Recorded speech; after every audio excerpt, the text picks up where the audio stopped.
Last May, huge crowds turned out in Burma to greet the country's opposition leader Aung San Suu Kyi.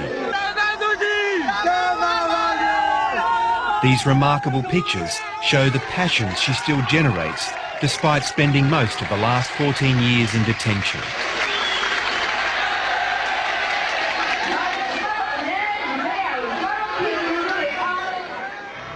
The people's response to Suu Kyi rattled the military dictators in Rangoon. A few days after these pictures were taken, government-backed thugs attacked the opposition leader's convoy, leaving dozens dead. This escape from this Gillify. This man, called 99, was there on the night.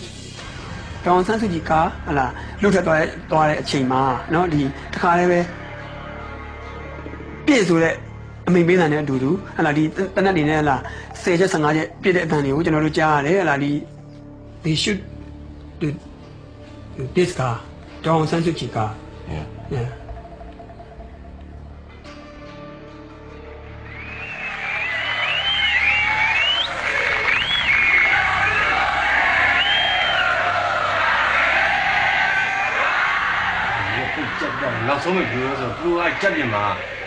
Aung San Suu Kyi's personal bodyguard on the trip was Kin Oo.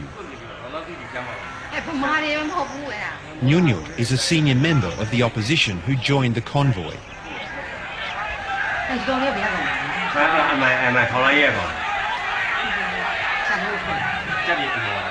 Watching the videotape back again, they can see early signs of trouble.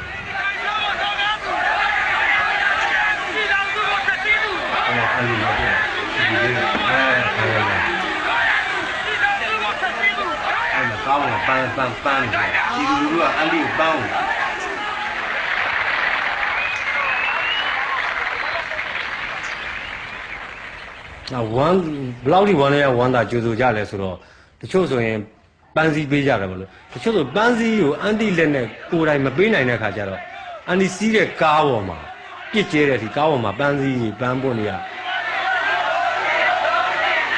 The military were anxiously watching Suu Kyi and the adoring crowd.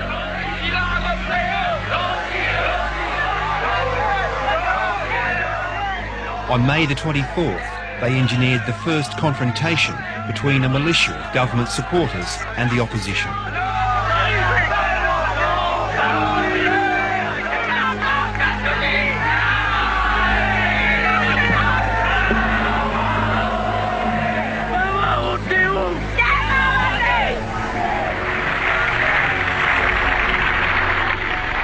The following day, opposition cameras recorded the menacing presence of military intelligence. Suu Kyi demanded they back off.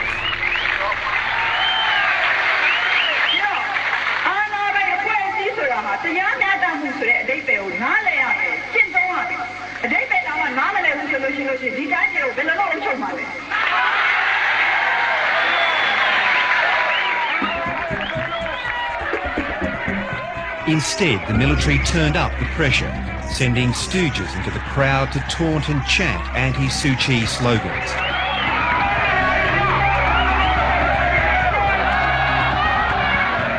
A rally at the next township was interrupted by buses loaded with jeering civil servants sent to provoke yet another disturbance. Suu Kyi's supporters soon turned on the government workers and chased them away.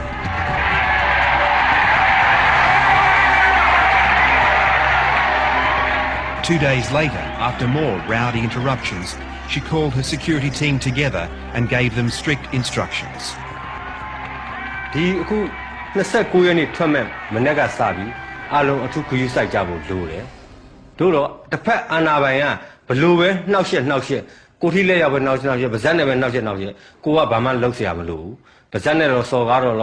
Cô đông này lần này giải đồ rồi con, cô bảo màပြန်lâu xem luôn, cô nhảy nhảy phơi phết đấy, nhảy nhảy này democracy của giang toàn mà phết đấy, côပြန်လဲခုခံမှုမလုပ်အောင်ဆိုတော့အန်ဒီတော့ကျွန်တော်တို့အမြဲတမ်းလိုမှာကြတဲ့ပြင်28ရက်နေ့ညလည်းအထူးမှာကြတယ်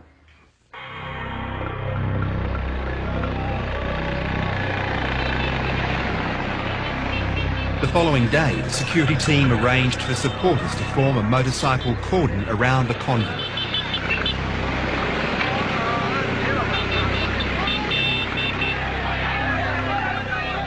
Backers of the regime, meanwhile, were making their presence felt from the roadside.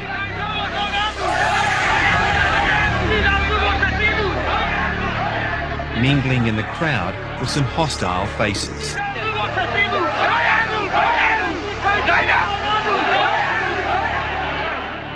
At nightfall on May the 29th, the convoy rolled into Moniwa township. This time, the regime tried a new spoiling tactic to stop another political rally. They turned off the town's power supply. သူတို့မုံရွာနယ်ပြည်လူလူကြီးကလည်းမီးဖြတ်ထားမှန်သိတဲ့ခါကျတော့အန်တီကားလဲလာရောဖျောင်းနိုင်တဲ့အကိုစီနဲ့ထွန်းလိုက်ကြတဲ့ခါကျတော့ကျွန်တော်တို့ကအားလုံးမီးမလာပြင်းနဲ့မီးလာတယ်လို့ပုံစံမျိုးဖြစ်သွားတာ Despite this harassment, Suu Kyi urged her followers to remain calm.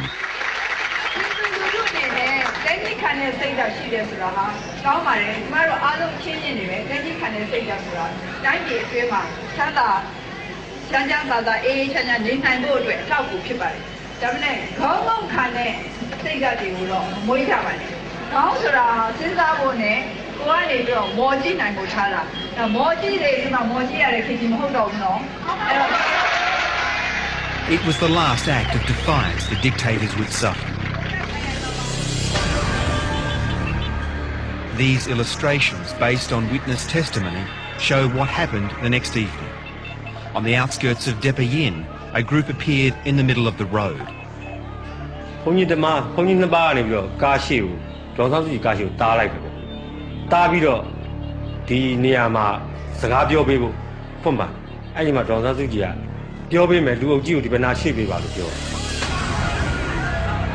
The ploy was the trigger for an ambush. A large mob wielding sticks and clubs poured from the vehicles at the rear of the convoy and began attacking the opposition leader's car.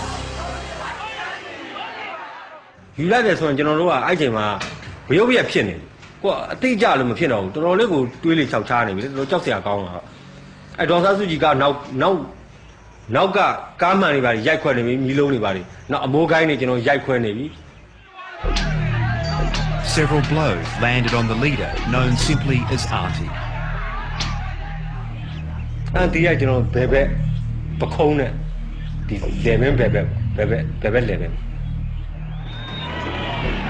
The mob also turned on men, women and children in the convoy. Nyunyut was dragged from her car.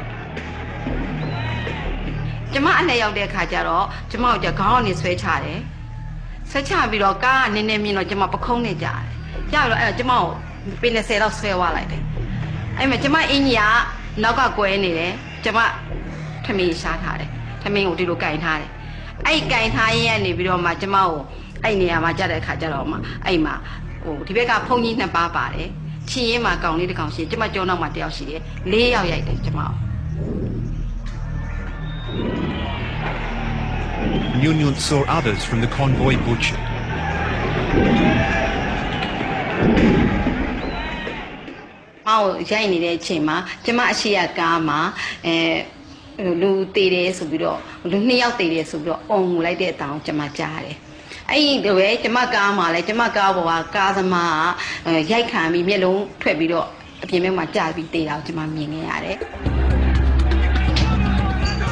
The security detail led by Kinu was convinced Suu Kyi would also be killed.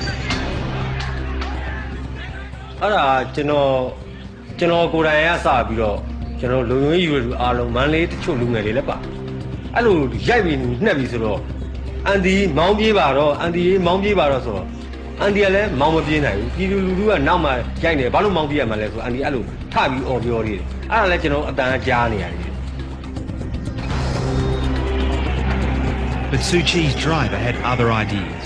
He slammed his foot on the accelerator and drove forward into a barbed wire barricade.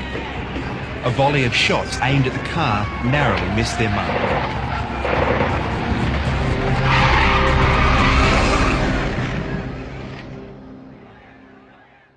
We were arrested in this compound, and the attacker, they are waiting for attack to Aung San Suu Kyi.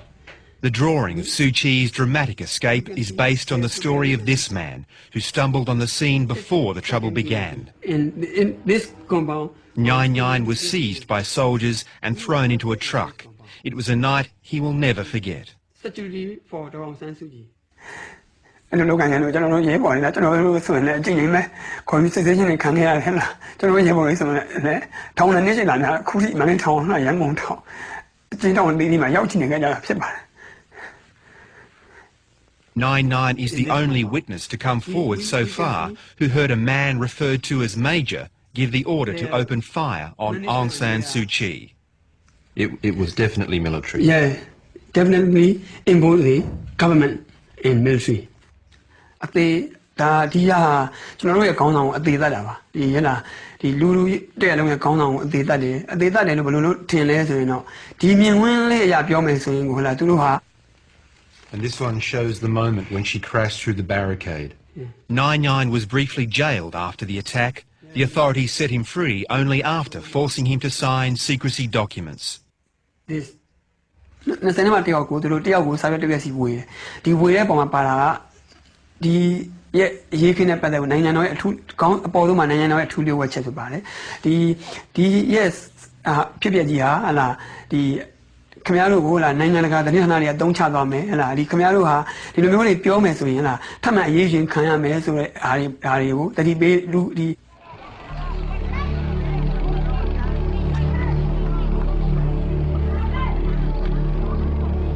99 fled across the border to Mae Sot in northwestern Thailand.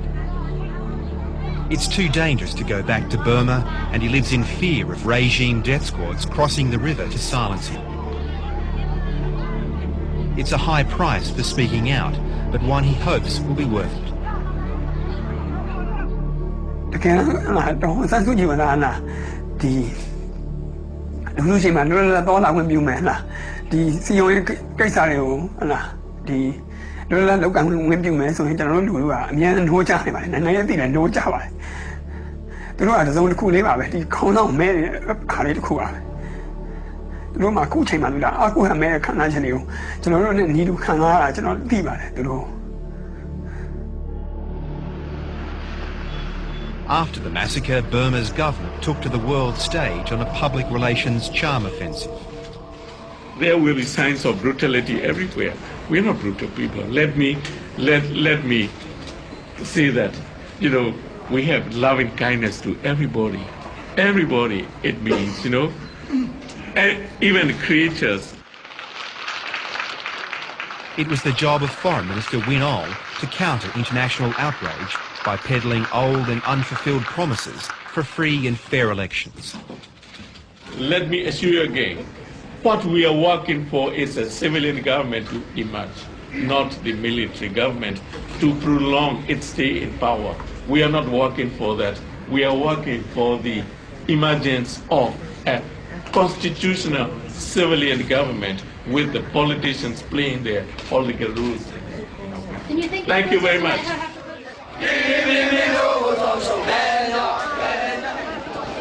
Next month, the regime will convene a national convention to draft a new, and it claims, more democratic constitution.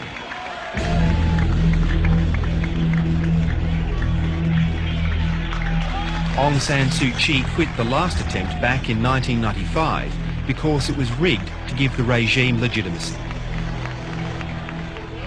In its latest ploy, the military has kept Suu Kyi under house arrest while developing a divide and conquer strategy with other opposition groups.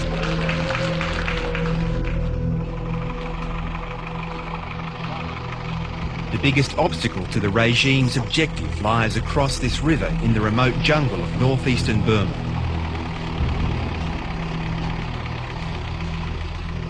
This territory is a stronghold for soldiers of the rebel Karen National Union, or KNU.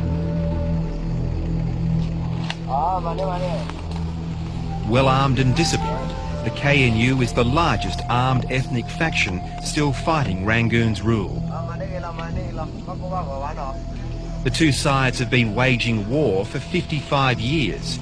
Generations of mutual suspicion and hatred divide these old foes. Padu Manshah is the Secretary General of the KNU. Now in the front line, they killed people, they burned down the village, they made many forced labor, they take the border and they killed border in the front line. They used many child soldiers, they raped many women. Convincing these soldiers to give up their armed struggle to attend the National Convention would allow the regime to boast that it had won over all the significant factions, bar Suu Kyi and her party. But this divide and conquer strategy has one fatal flaw. The Karen won't strike any deal unless the regime recognises their long-time ally Aung San Suu Kyi, sets her free and makes a series of major concessions. ပြည်သူတွေကိုမတရားထုတ်ပြန်ထားတဲ့အမိန့်အာဏာတွေရုပ်သိမ်းပြဖို့လိုတယ်လူထုတွေရဲ့လွတ်လပ်စွာရေးသားပြောဆိုခွင့်ပုံနှိပ်ထုတ်ဝေခွင့်စီဝေးစီယုံစုစည်းခွင့်ဒီလိုအခြေခံအခွင့်အရေးတွေကိုသူလေးစားဖို့လိုတယ်ဒါအနိုင်ဆုံးပဲ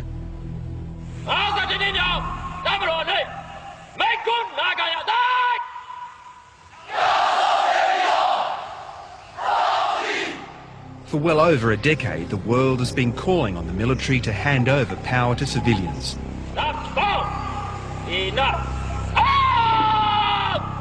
For just as many years, the generals have followed a cheat and retreat strategy of promising democracy, then failing to deliver. For as long as Suu Kyi remains in detention, it will look like business as usual for Burma's strongmen.